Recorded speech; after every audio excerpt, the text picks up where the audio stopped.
Hello, this is your Kuya Katikista, Kuya Fred of Bible Talks, your food for the soul. So, today, magtatalakay tayo ng ating gospel mula po sa ating gospel na sulat po ni Mateo. Ano, Mateo 10, mga talata 37 hanggang 42. So, ito po ay basically ang ating po magiging pagtatalakay ay spiritual sense. So, sa atin, ibibigay muna natin yung literal sense niya, then bibigyan natin ng reflection kung paano natin kukuhanin spiritual naman. Kasi, again, sinasabi natin, kailangan nating mabigyan ng koneksyon yung ating mga gospel sa ating pang-araw-araw na pamumuhay. And disclaimer lang po, hindi po namin kiniklaim na kami lagi yung tama. Okay, so sa amin po, for now, dahil ito po yung nakikita namin na makatwiran, so dito po tayo mag-stick muna. Pero open po kami sa mga suggestions po ninyo. No? So ito po, ating babasahin, yung gospel natin, na sana po ay magkaroon kayo ng mga panibagong outlook, no? Makapulot kayo sa amin ng ilang bagay na maaari po nating maisabuhay, ano? So ito po, babasahin natin ang ating gospel.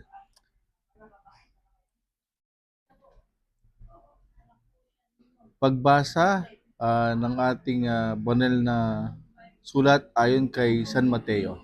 Papuri sa iyo, Panginoon.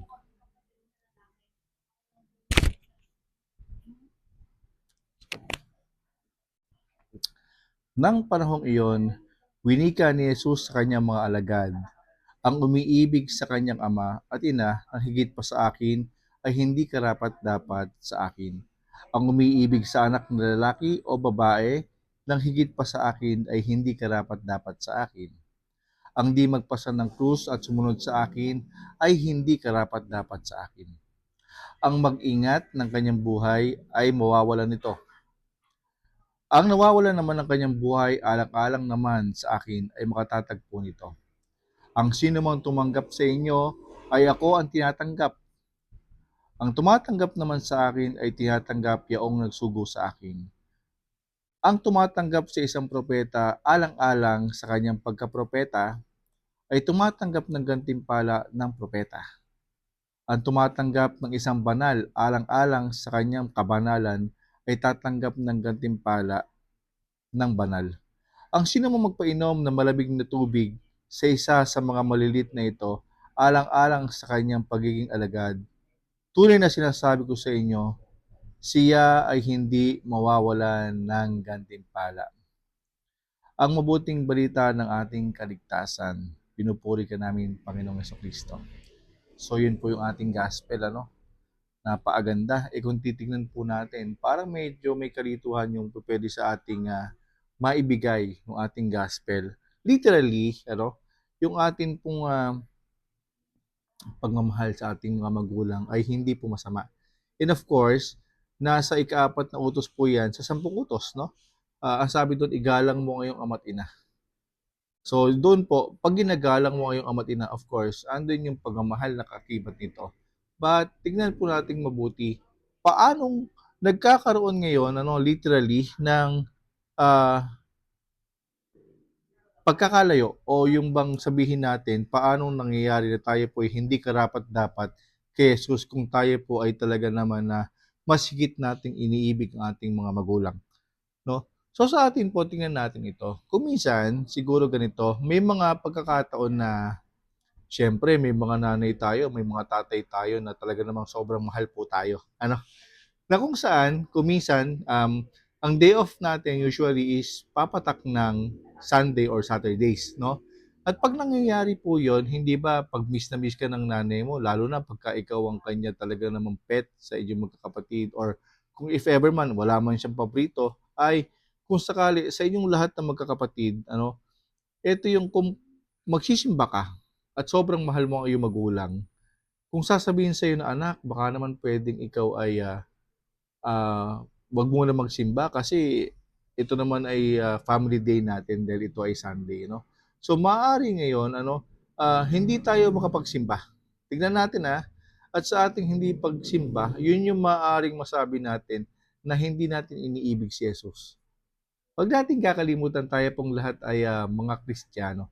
And when we say we're all Christians, hindi po ito title, bagkus ito po ay uh, way of living. So ito po ang definition ng isang tao na kung saan ang kanyang pinamumuhay ay of course lagi pong nakasunod o alinsunod sa pamumuhay ni Kristo. Kaya ka tinatawag na Kristiyano. But karaniwan po kasi nowadays yung pagiging Kristiyano ay ginagamit nila as title.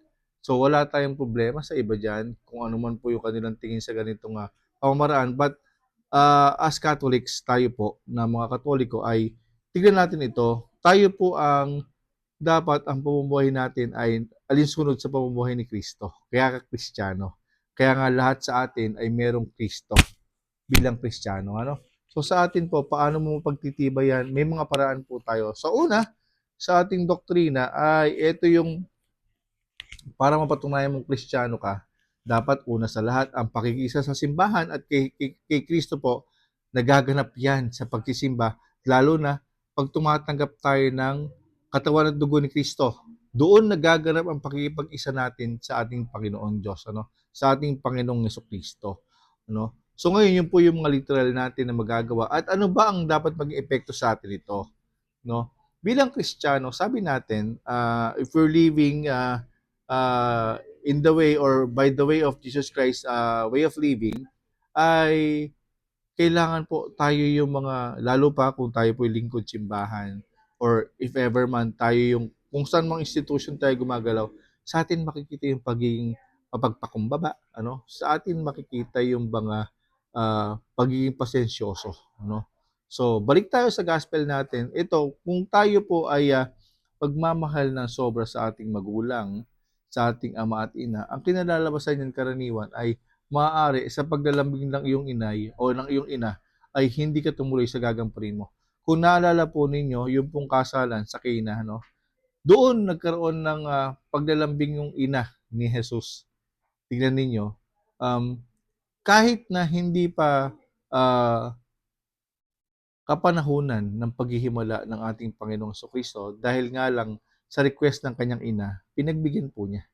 And of course, bilang tao po tayo naman talaga'y naturally, lalo ng mga Pilipino, mapagmahal sa ating magulang. So ngayon, pag nag-request yung ating magulang at hindi si Jesus yung mas nangingibabaw, maaari po nating hindi magawa yung tungkulin o gampanin para sa Kanya. Kaya naman sinasabi sa atin, hindi karapat-dapat talaga kay Kristo yan o kay Jesus yan. At ang sino mang hindi magpasa ng kanyang krus, yun po yung krus na sinasabi, kahinaan natin. Siyempre, yung weakness natin yung ating magulang. Sobrang tight ng ating relasyon sa ating mga magulang. Pagka sa pagiging Pilipino natin, diyan mapapatunayan. Iba tayo. Kaya nga sa pagmamahal natin sa ating magulang, umaabot yung hanggang sa extended family na tayo, yung extension sa kaapu-apuhan, apo sa tuhod, ayan, magkakasama pa rin po tayong lahat. At ngayon, ito maliwanag, yung sinasabi din na ng magmahal ng higit sa kanyang anak na lalaki at anak na babae. Yan po yung pong literal sense natin. Pero, kung titignan natin, kasalanan ba yon?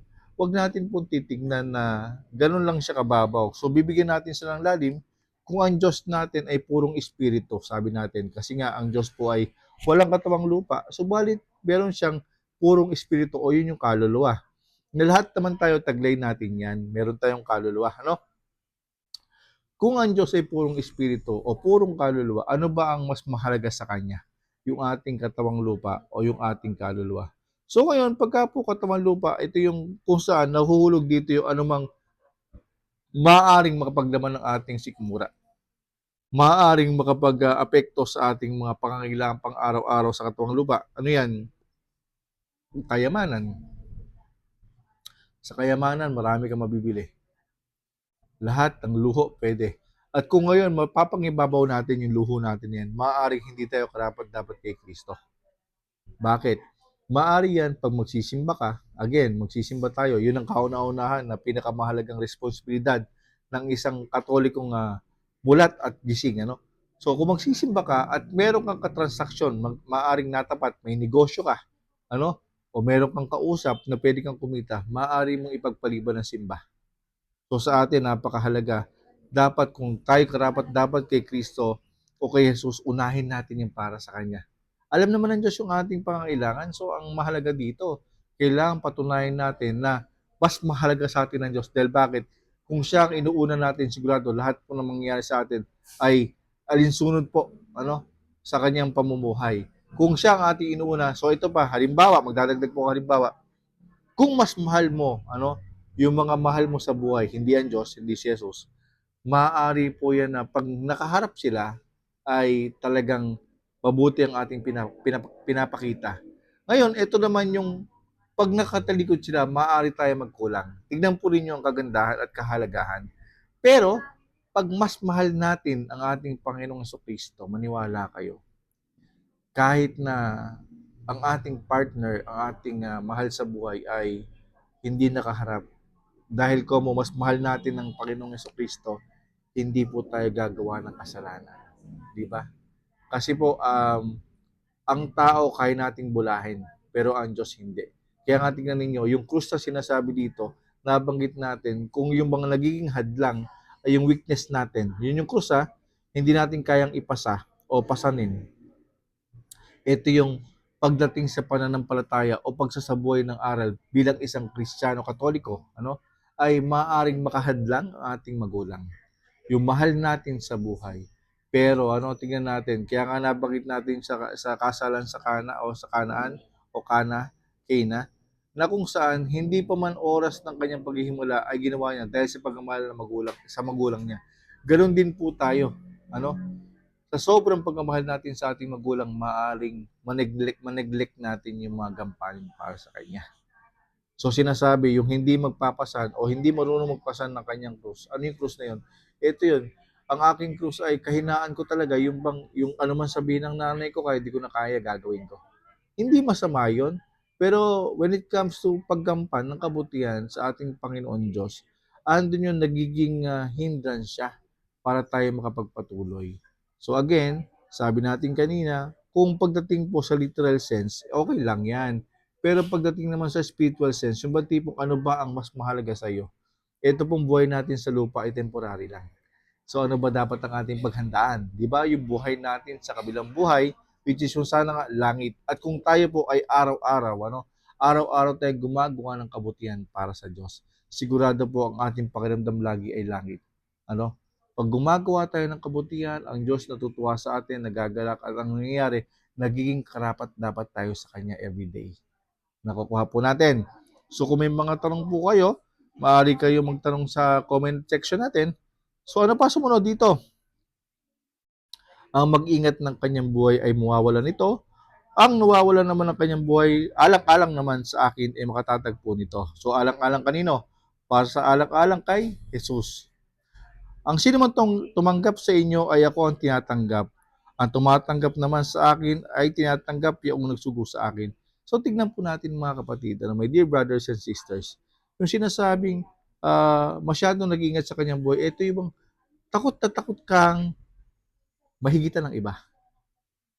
Ito yung kung saan sa sobrang pag-iingat mo sa iyong buhay, maaari kang makasira ng iba. Ay alam po ninyo, isa to sa deadly sins na kung saan ay kung maninira ka ng iyong kapwa, yung chismis, gossip, napakasama po niyan. So tignan natin ito, paano bang nawawalan? Kung sakali po ang ating pinahahalagan in everything we do, sa buhay natin, yung ating sarili.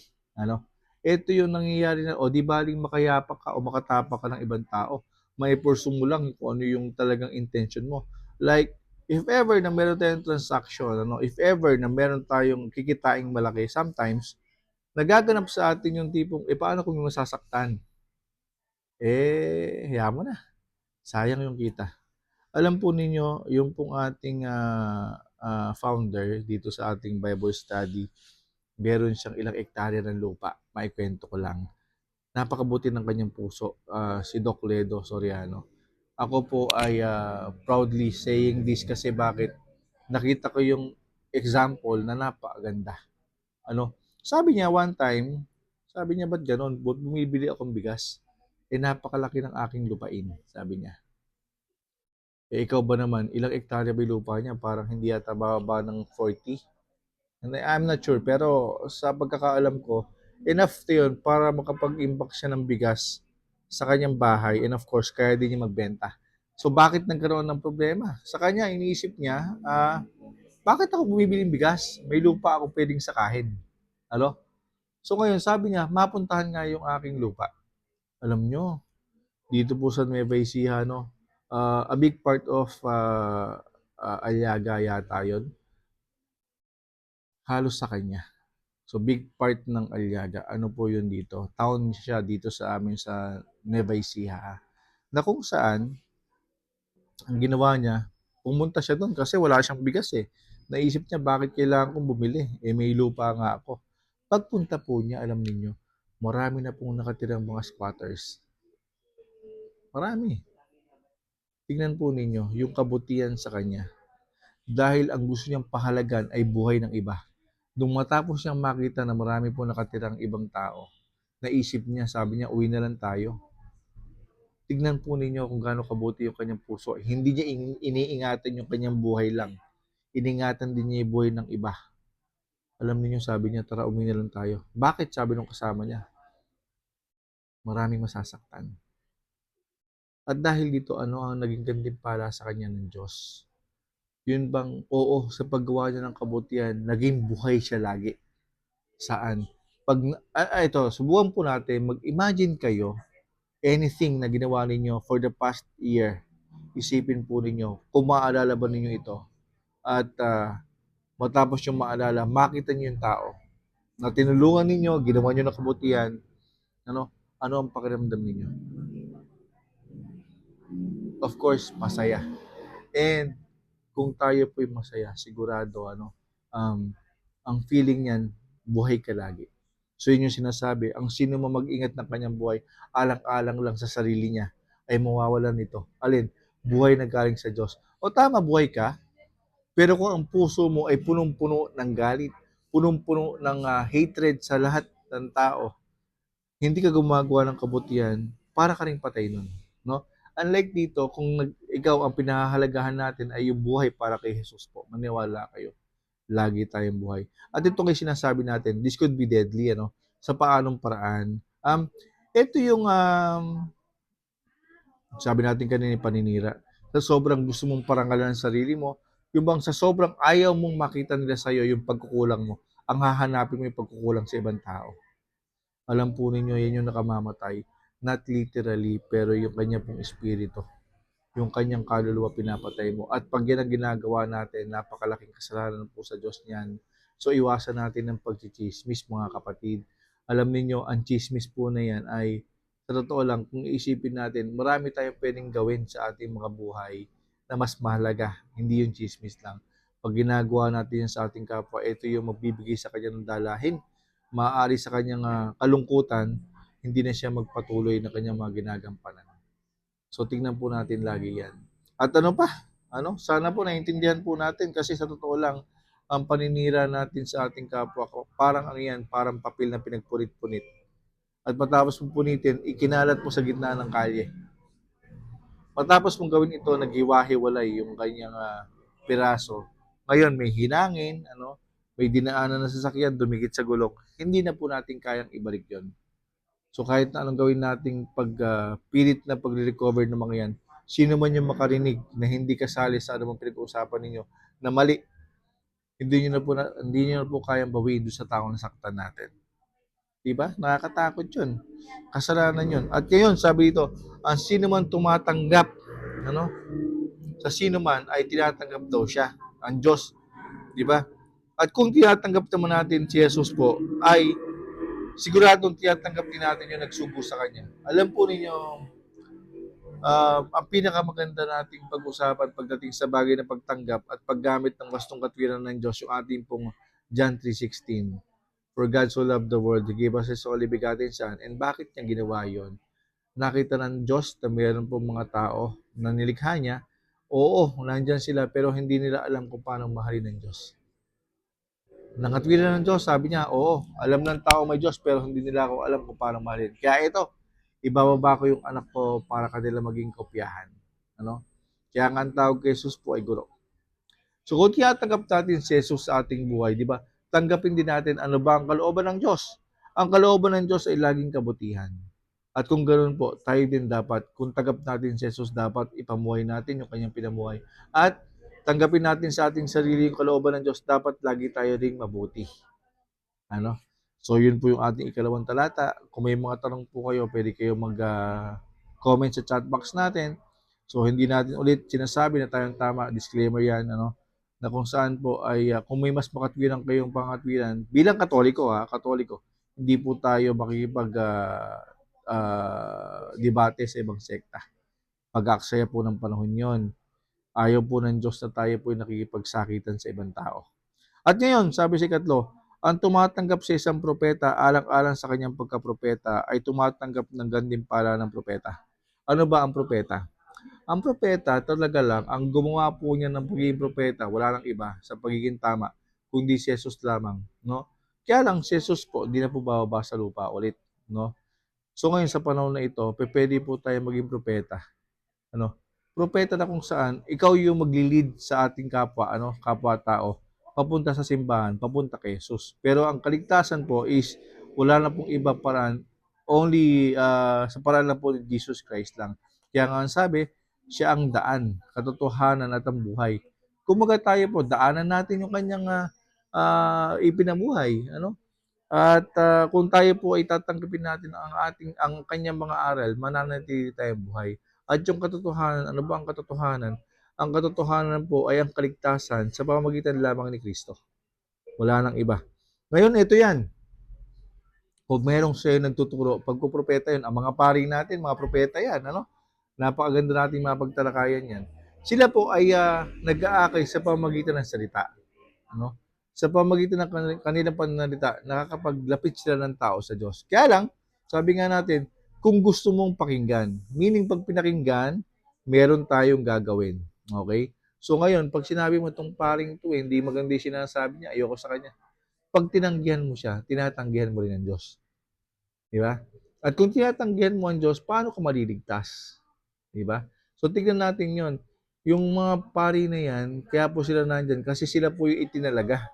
At sila lang ang may kapangyarihan para gawing katawan ng dugo ang ating pong ostya at yung alak na nasa harap ng ating simbahan sa konsekrasyon. Ano? Kaya ngayon, pagka yung tinanggihan mo, malaking kasalanan yan. Kaya naman nga, ano bang gantimpala ang binibigay sa mga propeta para sa mga tao naglalapit ng kanyang kapwa at nag-aakay ng kanyang kapwa papunta sa Diyos? Ang gantimpala po niyan ay langit. Wala nang iba. Langit lang. So tayo po, kung tayo, hanggat maaga, naunawaan natin ng ating dapat gampanin sa lupa, ay magligtas ng ating kapwa sa pamagitan po ng dalin mo yung iyong kapwa sa simbahan para makilala si Jesus. O pag nakilala si Jesus, gagampanin ni kaligtasan na ginawa ni Jesus. Okay po? At ngayon, ang sino mo magpainom ng malamig na tubig sa isa sa mga malilit na ito o yung mga nagpropropeta, mga nag-aakay, ano yan? Asa yan? Alang-alang sa kanyang pagiging alagad, tunay na sinasabi ko sa inyo, siya ay hindi mawawala ng gantimpala. Ito yan, yung pong tubig po sinasabi, di ba? Kung sakaling may nagpapahayag sa ating mga salita ng Diyos, huwag naman natin silang pahirapan pa. Yung tipong, hirap na nga sila magsalita. Dahil bakit? Kasi nga marami tumutulig sa kanila, maraming pumipilosopo. Dadagdag ka pa ba sa kahirapan na kanilang dinadanas? Kaya nga ang sabi ito, magpainom ng malamig na tubig. Di ba? Ang uminom ng malamig na tubig nowadays, yun yung magbibigay sa iyong ginhawa. Uhaw na uhaw ka. Ang gusto mong inumin, syempre, yung tubig na malamig. Hindi ka naman uhaw na, pinga dyan, mainit na tubig na uhaw ako eh. Hindi naman, di ba? Laging malamig. So sa atin, kung may mga taong ganon, pinipilit na ikaw, halimbawa, oy kapatid, nagbibigay siya ng mga payo. Alam mo, ang gawin natin, magsimba tayo araw-araw. Halimbawa lang yun, no? O kaya, tuwing araw ng pangilin at piyesta, ay doon tayo magsimba. Huwag nating tablahin. Huwag nating sabihin na, baka mamaya lumagpas na ako sa langit. So sa atin, ba tipong kaya kanya inaaya, ibig sabihin, gusto niya rin na yung kaligayahan sa pagdalo sa simbahan, na sabi natin kanina, yun yung number one na obligasyon natin.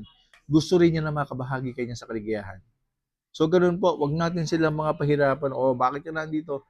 Alam nyo, lalo pa kung tayo po'y katoliko, ang ating mga kapatid na kung saan po ay nangangaral, wag nating babarahin. Isipin nyo nga, mahirap na nga ginagawa nila, pahirapan mo pa. Sa atin po, tanggapin natin yan. Ano pa? Ayun na pala. Natapos na natin. So ngayon, eto na tayo, no? Matapos natin yung ating gospel, siguro magbibigay tayo ng buod, no? Sa atin, hindi po literal ang ating gospel. Kumbaga, kuhanin natin spiritual, pero padaliin natin or pababawin natin, no? Sa atin pong gospel, sinasabi lang, kailangan talaga kalimutan natin ang ating sarili. Kasi po ang Diyos po sa atin, lagi nakatanaw, alam niya lagi yung ating pangangailangan. So, huwag nating pakaisipin yan dahil Diyos ang bahala sa pangangailangan natin. Paano yun? Magtrabaho ka rin siyempre. Ano? So, sa pagtatrabaho mo, kailangan doon ka makakita ng Diyos ng panimula. Doon siya dudugtong. Sa atin, sinasabi lang, hindi tayo karapat-dapat sa Kanya. Meaning, hindi natin mararating ang langit kung tayo po ang mas mahalaga sa atin ay yung bang ating pansariling katwiran lang. Kailangan, yung ating pong ginagawa, lagi nating iugnay sa Diyos. Ano ba ang paraan para matutunan natin o malaman natin na yung ating ginagawa ay nakapatungkol sa Diyos? Una sa lahat, tanungin natin ang ating sarili. Ito bang ginagawa ko ay para sa Diyos? Kung para sa Diyos yan, ituloy mo. Kasi bakit? Ibig sabihin, yan po ay makatwiran na gampanin. Halimbawa, ako ba, ako nagpunta ako sa bahay ng aking kaibigan at ako'y nagbahagi sa kanya ng natutunan ko sa pagsisimba ko kaninang umaga. Tama ba yon? Para sa Diyos ba yon? Ang sagot nun siyempre ay oo. Kaya nga sa ating pagsisimba, sinasabi lagi ng ating mga kaparian, pumayo kayo at ipalaganap ang salita ng Diyos. So kung ipapalaganap, kailangang ibahagi. Yung pong ating mga misa, yan po ay isang kabuuan ng paghahanda para sa ating mimisyonin. Ano yon? Yung mga kasama mo, yung mga kaibigan mo wala dito sa simbahan, isama mo sila. 10 taon ka na nagsisimba, ang bait-bait mo na, tapos pag-isa ka lang. Magsama po tayo ng ibang tao. At ngayon, sinasabi dito, kung meron man, nakasabayan mo na magbibigay sa'yo ng words of wisdom para sa paggampan ng kabutihan para sa Diyos, huwag mo naman tatablahin.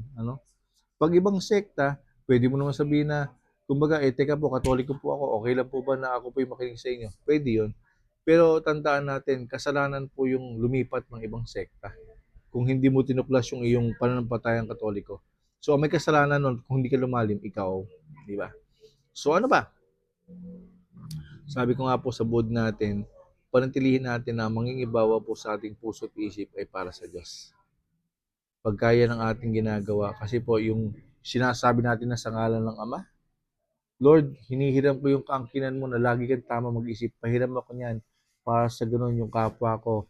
Kahit na ako'y nahihirapan siyang unawain, dahil sa ginagamit ko yung wastong katwiran mo, ang bato sa puso mo niyan, pagmamahal. Kaya nga, matapos mong gamitin yung sa ngalan ng Ama, ang susunod dyan, sa ngalan ng Anak, sa ngalan ng maalam na pagmamahal.